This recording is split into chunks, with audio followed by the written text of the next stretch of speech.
everybody. So here's an interesting ethical debate. So someone wrote to the New York Times advice column was saying, I'm telling a story at a friend's funeral. The problem is that I'm unsure whether the details are factual or maybe just my imagination.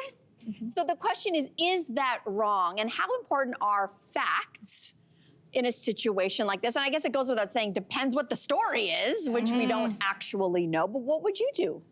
Well, first of all, these are old people. A lot of what they remember is not true. So I think a pass. No. Anyways, I'm an entertainer, so I'm all for a better story. I don't care if it's true or not. And also, have you heard speeches at weddings, at funerals? Speeches at funerals are the worst. Like aside from the dead people, but I say I'm all for the entertainment value. And would you want people to be embellishing stories about you, even if it didn't paint you necessarily in the most flattering light at your funeral? Oh, that's a good point. I might set some guidelines if I was worried, right? What if somebody, told a cheating story about you? Told a cheating story that was not true? Well, then I would hope they would die the same day.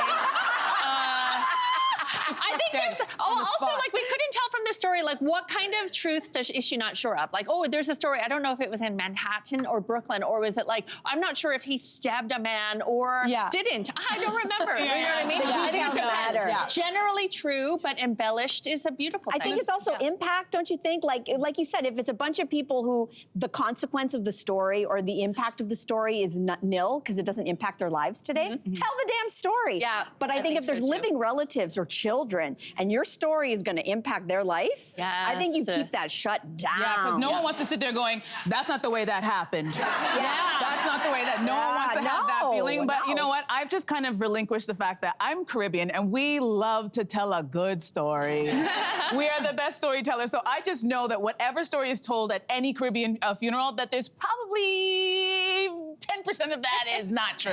Like whatever fish they said that they caught that was this big, it was probably this big. So I kind of expect it, but as a journalist, there's something that would bother me if I know I'll be dead, so I can't do anything about it. But the idea of someone telling a story that's not factual, I'd want to just like knock something off a table or just to get someone's attention. Like that's not the truth. That's not the way. I feel like this happens. This happens more and more, I feel like, as we get older, though, that the stories that we tell have, like, a little bit, they get embellished. You ever find this? Like, and then somebody else takes a story, and then they add in a little bit more of a detail. And this is how, like, broken telephone, and then that's how the story happens. I feel like we have so many more receipts because we record everything now. We can be like, actually, that's not the way it happened. Here's the receipts. Play this. Scan this QR code so you can watch the video. So the answer is the video at the funeral. Yes. Okay. And having the New York Times there to validate. And having the New York Times. Not that they're good at that. But. Hey, you, come a bit closer.